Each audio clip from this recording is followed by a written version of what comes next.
Hey, Mama, you're listening to the Resting in Motherhood podcast with your host and new motherhood BFF, Brittany Maya. I'm a certified infant sleep specialist, but more importantly, I'm a mama navigating my own motherhood journey right alongside you. So join me weekly as we discuss the real, raw, and relatable truths of motherhood. We'll touch on everything from the ugly and difficult things we think but are afraid to say out loud, to the beautiful moments that uplift us and bring us so much joy in motherhood. So go ahead, take a deep breath, embrace the chaos, and join me for heartwarming conversations that'll leave you feeling understood, inspired, and ready to tackle whatever motherhood throws your way.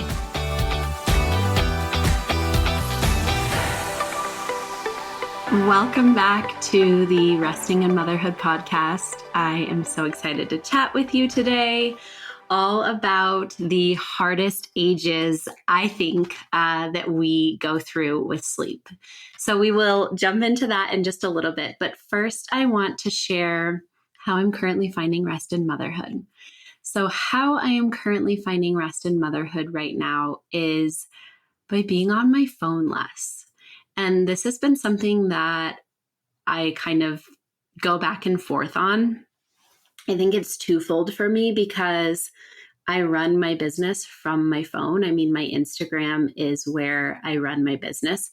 Now, obviously, like I have emails and client calls and all of that, but Instagram is where I'm at. And so it's this really hard balance of kind of figuring out how to balance running my business on my phone, but also not being on my phone all the time.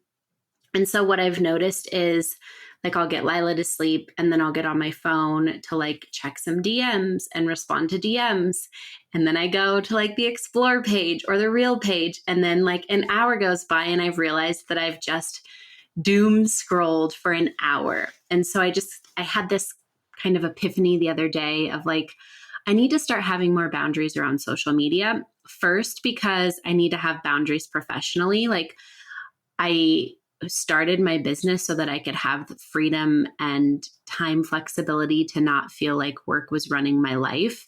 And yet here I am at 9:00 at night, responding to DMs, responding to emails, which as a self-employed person and a mom, sometimes I do have to do that. But I think that it was a big realization to me that I needed to set some boundaries, both for professional reasons, but also for my mental health, because I also would find that like after like on a day that Lila's with her dad, I finish working usually around 4 or 5. I make dinner, and then I would sit on the couch in front of the TV and like be watching something and then still doom scrolling. And I was like, when she would get home, I would feel like I didn't actually get any rest because I wasted that time doom scrolling and getting nothing out of it really. And so I've been really mindful this week of, for example, when I stop working at 4 or 5 o'clock, I'm not going to look at my phone the rest of the day, especially on my days where she's with her dad. I'm really trying to be mindful of using that time to just really fill my cup and not let the internet suck me in. So how I'm finding rest this week is just being a lot more mindful of my use on my phone and having boundaries around social media. So today I want to chat about the hardest ages for sleep, in my opinion, based off of what I experienced personally and what I see with clients. So the hardest ages that I think that we go through with sleep are 4 months, 8 to 10 months, 12 months, and 18 months. Now, this doesn't mean it's going to be this way for everyone. It's going to be unique, just as I talk about all the time. Sleep is unique to each child, but these are, in my opinion, like I said, from my personal experience with Lila, the hardest ages of sleep. And then these are also the ages, the most common ages that clients come to me for support.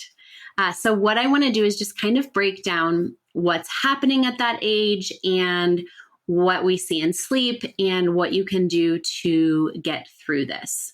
So we'll start with 4 months. And I'm sure we all know, right? Like, even if you don't have a little one who's 4 months yet, you've heard of the 4-month sleep progression. And I will stop here and say that sleep progressions are not like this one thing that happens. It's a multitude of things happening in a baby's life that is impacting sleep. And I call it a progression instead of how the sleep training industry often refers to it as a regression, because while sleep does regress or get harder, it's all of the development and growth happening in a baby's life that's propelling them forward or progressing them forward that's impacting their sleep. So around the 4-month mark, there's a lot going on with your little one. They are waking up to the outside world. In those first 4 months or up to the 4-month mark, they really have this kind of protective barrier around them. It's kind of like this external womb, right? And so they're really only focused on their immediate surroundings, you, right? You're still their home environment. And then once this 4-month mark comes around, they really start dropping that like external barrier, and they start really waking up to the outside world. So they're going to be a lot more aware when we transfer them down, and they'll realize, oh my gosh, I'm not on mom, or I'm not on dad, or I'm not on whoever's holding me. And then they'll wake up because they sense that separation easier. There's also a permanent change in sleep cycles at this age. So there is a light non-REM sleep stage added in. So just like I said, it's a lighter stage of sleep. So that's also something that's going on. They start waking more frequently because they have this lighter stage of sleep, and so they're more aware of what's going on. Lastly, they're starting to roll and become more mobile at this age. They're starting to get stronger. And so the brain specifically is going to want to wake up at night to practice these new skills. So oftentimes at this age, what I see in terms of sleep is I'll often see disrupted naps. So maybe they're fighting naps. Maybe they're just having a harder time going to sleep. Same thing with bedtime. And then I'll often see more frequent wake-ups. And this is usually when a lot of families start bed sharing, because they go to transfer their baby down into the crib or the bassinet and they wake right up. So then they get them back to sleep, and then they transfer them down only for them to wake up again. And that's due to them being a lot more aware of what's going on around them. So what can you do at this age? You'll want to choose a good sleep setup for your family. So for example, if you are trying tirelessly to make the crib work or the bassinet work and it's just not working, maybe you consider safely co-sleeping. Maybe you consider a sidecar crib so that you can kind of scoot baby in there, or even almost kind of lay in the crib with them as they fall asleep and then roll back into your bed. Maybe you set up a floor bed for them where you can lay with them, and then once they're asleep, you roll out.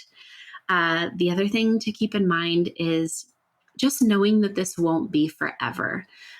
I hear from a lot of parents, they come to me around the 4-month mark terrified because the sleep training industry has put this narrative in their head that if they don't teach sleep around the 4-month mark with the 4-month sleep progression, their child will forever be a bad sleeper. You don't have to teach anything to your child around the 4-month mark.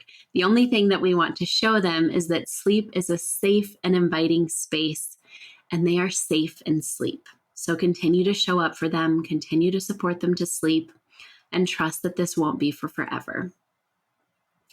The other thing is leaning into their need for connection. So if you're just having a really hard time transferring them down for a nap, maybe that day you are doing contact naps, and maybe you are baby wearing, maybe you're going on a walk and putting them in the stroller, or again, baby wearing them on a walk.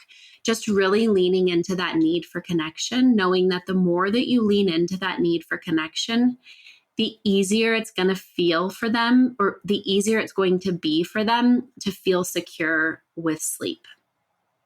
Lastly, you really want to give them a lot of free time to move around on the floor. So lots of tummy time. If they don't like tummy time, then lots of time just laying on their back, maybe even laying on the bed with you playing. But the more time that you can keep them out of containers like bumbos, swings, entertainment centers, all of that, And at 4 months, we're probably not having them in bumbos or entertainment centers, depending on their strength. But the more time that they can just spend playing freely on the floor, moving their body in an unrestricted way, the more they're going to be able to practice the skills that their brain wants to practice, so that they don't feel the need to wake up in the middle of the night and practice those skills. And that just made me think about, that's another thing that will happen during this age. And in addition to more frequent waking at night, we'll often see long wake ups in the middle of the night where they are totally awake, wanting to play, wanting to coo, wanting to practice rolling. And during those times, the best thing that you can do is just give them the time and space to do so. So maybe that means laying on the floor next to them while they play and coo while you try to shut your eyes. Maybe it means laying in bed with them while they play and coo. But just know that their brain is just working on the skills that it wants to master. The next age that is, I think, is probably the hardest age for sleep in the first year is the 8 to 10 month mark. And that's because there is a lot going on. They are becoming more mobile. They're crawling usually. They're starting to pull up to standing. They're usually increasing their intake in solids. There's also a peak in separation anxiety around this age. This is when object permanence starts to occur in their lives. So they start realizing that you can be away from them and still exist, which means they're going to miss you more and they're going to seek you out more. Some common things that I see around the 8 to 10 month mark are very common to what I see around the 4 month mark. Fighting naps, having a hard time going down at night, waking more frequently at night, waking upon transfer, waking for a long period in the middle of the night. But another thing that I notice around the 8 to 10 month mark is early rising. I often see that this is a time where many babies will wake at like 5 a.m., ready to start the day. And my theory here is that it's the brain really working on all of these new skills, developing new social skills, all of this. And so the brain kind of just turns on in the morning and is ready to go. So what can you do? Again, just lean into where your child is at and what they need from you. With this increase in separation anxiety, we really want to assure them that we're there for them, that they're safe. Even if we leave, we will always come back. Prioritize rest for yourself when and where you can. If you have a partner, maybe you guys sit down together and you establish a care plan, right? Of like, maybe they take the early morning shift so you can get a few hours of sleep. Maybe they take the first few wake ups of the night so you can go to bed when baby goes to bed. But really, if you have a partner, really lean on them and create a team between the two of you and figure out how you can get through this time together and supporting each other and your little one. Again, you want to give them lots of time to move around. You have seen, if you have an 8 to 10 month old, you have seen they're probably cruising around or starting to crawl, getting up onto hands and knees. Some little ones are even going to be like pulling up to standing. And so you want to give them lots of time during the day to move their bodies and really practice the skills that they want to practice. If you have a little one who is working on pulling up to standing, you might really encourage that they do that during the day. So by like putting fun things up on the couch so that they can pull up onto the couch and look at it. Maybe you practice like tickling their knees while they're standing up so that they can learn how to get down from when they're standing up. Maybe you like model bouncing for them, again, just to help them get that leg strength that they're working on when they're pulling up to standing. And the reason that we're doing this is, again, to give the brain time to practice during the day so that it doesn't feel the need to wake up all night and practice. And then after the 8 to 10 month mark, I know there's not a long gap between this, but the 12 month mark is another time where sleep can be really challenging. You are entering the toddler stage, which I know is crazy. You're leaving the first year. There is a language burst happening at this age. So a lot of times they're kind of gathering all of these words in their brain around the 8 to 10 month mark, 8, 9, 10, 11 month mark. And then some of these words are going to start coming out around the 12 month mark. There's the 12-month molars. Now, they don't just magically come in at the 12-month mark. For earlier teethers, they usually do appear around the 12-month mark. For later teethers, they might actually be closer to the 18-month mark, which we'll talk about in a little bit. There's another peak in separation anxiety. They might start taking their first steps. And there's really an increase in independence. They're really starting to kind of seek out their role in the world and wanting to kind of exercise control over the world. And one thing I'll say here is the more independence a child has, the more they're going to depend on you. So the more they start taking those steps towards independence, the more they're going to want to kind of come back to you and really connect with you to make sure like, ooh, if I go this far, are you still my safe base? Are you still here for me? So even though they are increasing in their independence, we often see more clinginess because they just want to make sure that as their world gets bigger, as their independence increases, we're still there for them and we still love them. So at this age, with sleep, I often see fighting naps as a big one. They're really all similar. Fighting bedtime, again, fighting that transfer or just having a really hard time getting them into their sleep space if you're not co-sleeping or if they don't have a floor bed. I don't often see early rising at this age, but it's not impossible. And then oftentimes I will see those long middle of the night wake ups where they're babbling. They just want to talk about everything and kind of practice their new words. So what can you do? You can practice talking with them, but we don't want to quiz them on words. We just simply want to sit down and have a conversation with them, right? They're not going to be able to have a full conversation back, but the more that we can practice with them and elicit responses from them, natural responses, not like a, what is this called? It's more of just like a conversation that we're having with them. The more they're going to have the chance to practice, they're also not going to feel pressured about like knowing words. And so then they might not wake up as much in the middle of the night to practice talking with you. Next, we also want to give them lots of movement. Movement, if you are noticing, is a theme. We really want to give our children lots of time and space to move their bodies and figure out who they are in their body and how their body moves and practice those new skills. You really also want to lean into that connection piece and just be there for them as their independence does increase. So if you were, let's say you're currently doing independent naps, but you just can't get an independent nap right now and your little one's close to 12 months, maybe you lean into that if at all possible and do a few contact naps a week, depending on how many naps they're having. Maybe you do one contact nap and then one independent nap, or maybe you do a few contact naps in the week. You also want to start looking at sleep needs at this age because sleep needs really start to decrease around this age.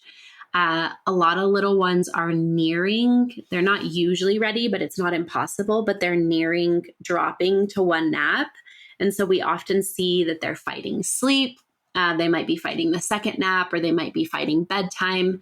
So before just dropping the nap, I would recommend maybe like capping the first nap so that you can get that second nap. Or if they're fighting bedtime, maybe you're capping nap 1 and nap 2 to help them get through the day. So yeah, this is when you're really going to start tuning into sleep needs and what your child needs. And I'm not saying that we're not tuning into sleep needs and what they need in the first year, but sleep needs are really going to start decreasing at this point. And it really does kind of become a science of figuring out your child's unique sleep needs. The last age that I find is really hard in sleep is the 18-month mark. And I would actually say this might be the hardest age with sleep because I think we expect that first year to be really hard. And then we get out of it and we're like, yes, I've got this. But now instead of a little baby, we have like a full-blown toddler in front of us who's chatting and has lots of desires, lots of strong will.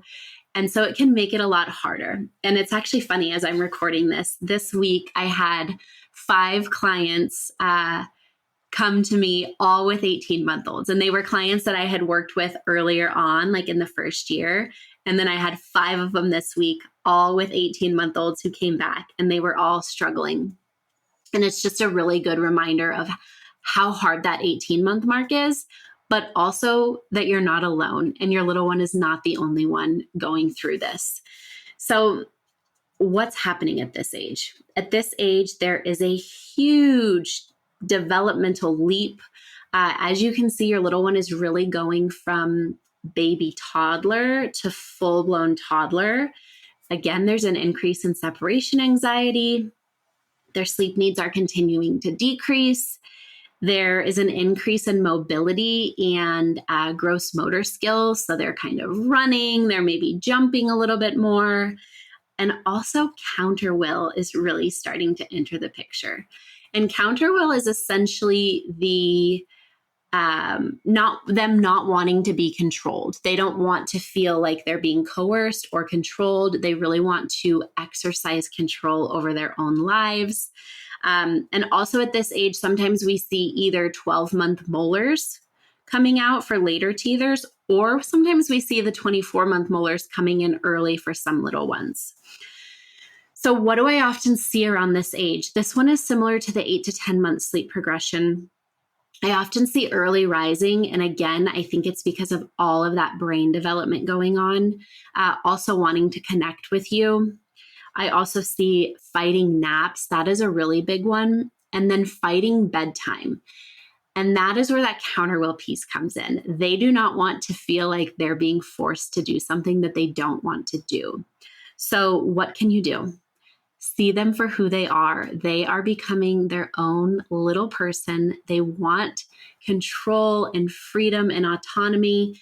And we can give them that within loving boundaries. So with bedtime, we really want to make sure that they feel like bedtime isn't happening to them, but rather they're part of the process. So maybe it's asking them if they want to put on their PJs.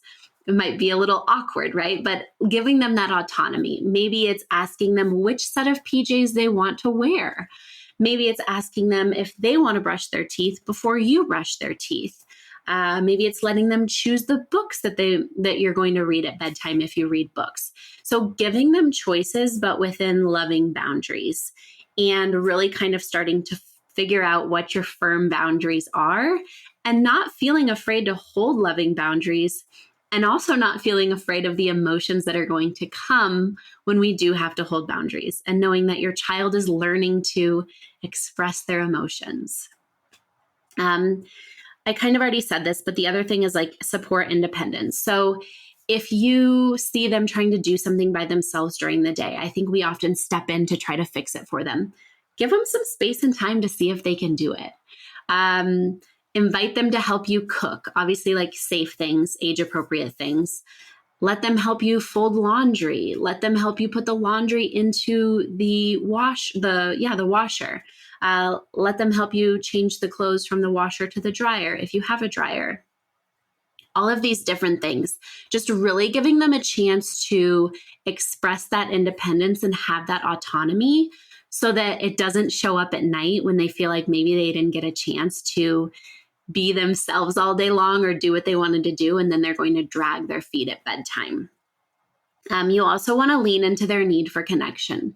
As I talked about just a little bit ago, the more independence they have, the more they're going to really come back to us and make sure like, wow, this world is getting bigger. I'm getting more capable. Are you still here? Are you still my safe person? So just really leaning into that connection. Another thing that you'll want to do, similar to the 12-month mark, is looking at their sleep needs again. If your little one is really fighting nap, do we need to maybe push nap a little bit later? Do we need to maybe move their morning wake time earlier if they're waking a little bit later in the morning? Do they possibly need a later bedtime? So really start looking into those things to see if they're fighting sleep, if maybe it's a sign that they just need less sleep. Lastly, and this shouldn't come as a surprise as I've said it for every single age, but movement. The more they can move their body, the better. And the more outside time, and this goes for every age too, even the 4-month-old, the more time you can spend outside with your little one, the better. Fresh air is so good for all of us. It's good for our mental health. It often invites unique sensory play that they're not going to get in any other environment. The sun is amazing because it guides our circadian rhythm. So just being in that bright natural sunlight during the day is great for our bodies. And again, through all of these, I think I mentioned this for the 8 to 10 months specifically, but for all of these, if you're feeling burnt out, if you're feeling run down, first, I want to remind you that it's not going to be forever. But I also want to encourage you to take care of yourself and figure out small ways to do that. Maybe you go back to my episode on microdosing joy into your life.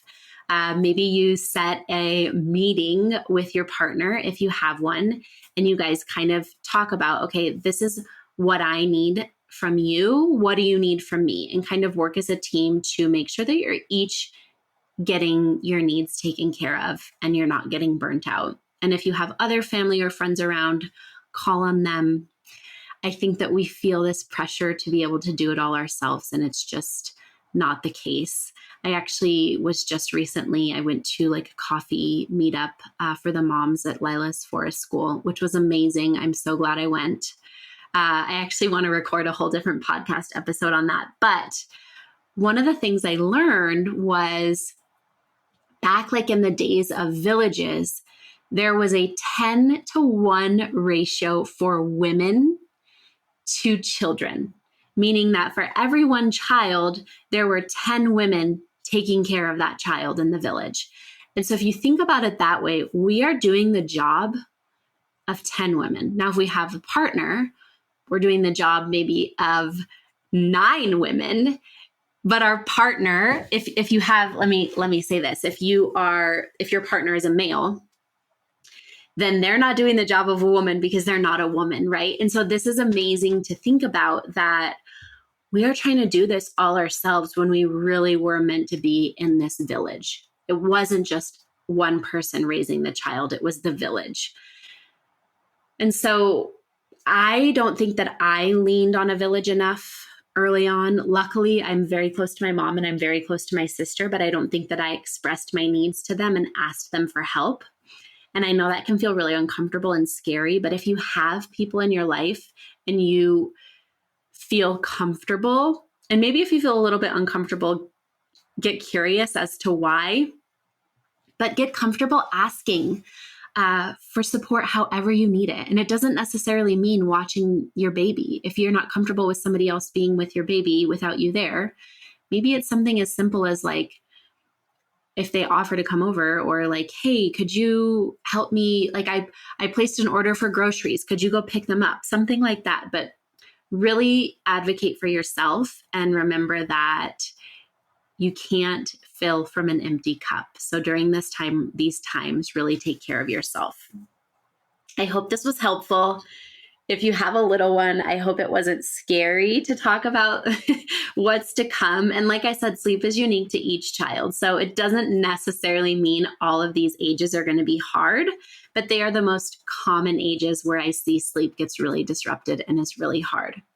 If you would like to learn more, I highly recommend checking out my 4-month sleep progression freebie, which will be linked below the episode, as well as my toddler sleep progression freebie, which covers the 12-month sleep progression, the 18-month sleep progression, and the 24-month sleep progression. And they are free for you to look through. If you are struggling apart from that, I would love to work one-on-one with you, or you can always check out my comprehensive 0 to 12-month course. I'm wishing you lots of love. I'm sending lots of sleepy vibes your way. And if last night was a hard night, I am encouraging you to find some rest today. I'll see you next time. Let's meet up next week too. Make sure to subscribe to the Resting in Motherhood podcast on Apple Podcasts, Spotify, or wherever you're listening. Want to continue this conversation? Head to the show notes for this episode at restinginmotherhood.com/podcast. Or connect with me on Instagram at resting_in_motherhood.